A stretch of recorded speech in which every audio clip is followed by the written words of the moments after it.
ఆంధ్రప్రదేశ్ రాష్ట్రం తరఫున వచ్చాడు. వచ్చి కేసుకు వచ్చేసేయండి, ఇందులో ఎందుకు అప్పుడే 8 ఏళ్ళు, అప్పటికి 8 ఏళ్ళు అయింది.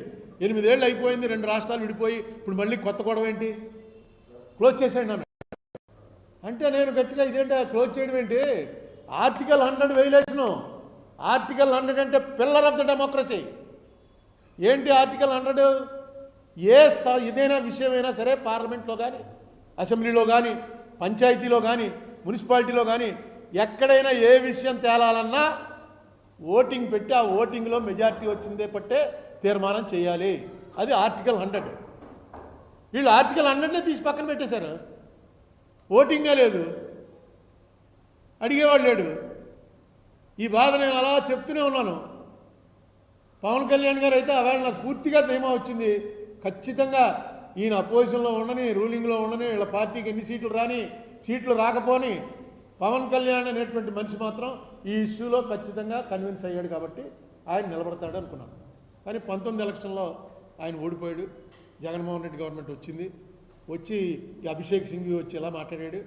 కానీ వెంటనే అభిషేక్ సింఘ్వి ఇలా మాట్లాడడం ఏంటని నేను ఇక్కడే ఢిల్లీ నుంచి వచ్చి ప్రెస్ మీట్ పెట్టి, ఏమయ్యా జగన్మోహన్ రెడ్డి ఏం జరుగుతుందో నీకు ఏమైనా తెలుసా అంటే ఆయన సవరించుకున్నాడు.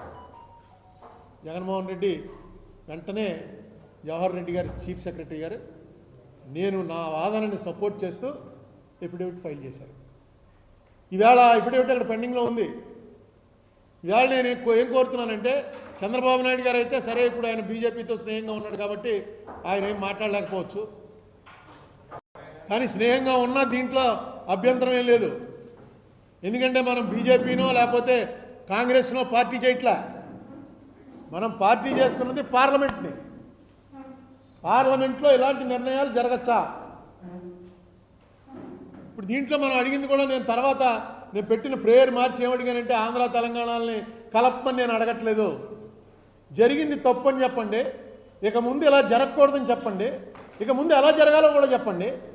అలా తప్పుడు పద్ధతిలో చేసినటువంటి తీర్మానాల ప్రకారం వచ్చినటువంటి ఏపీ రీఆర్గనైజేషన్ యాక్ట్ ఏదైతే ఉందో ఆ యాక్ట్ అన్నా ఇంప్లిమెంట్ చేయమని చెప్పండి. అది చేయట్లేదు. ఆ యాక్ట్ అయినా ఇంప్లిమెంట్ చేయమని చెప్పండి అని ప్రేయర్ మార్చాం.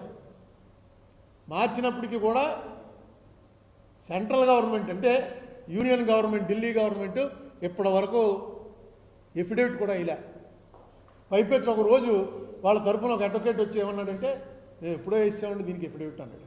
గవర్నమెంట్ వచ్చి ఇలా మాట్లాడుతాను అనుకోలే. మనం జరిగినప్పుడే 4-5 ఏళ్ళు అయింది.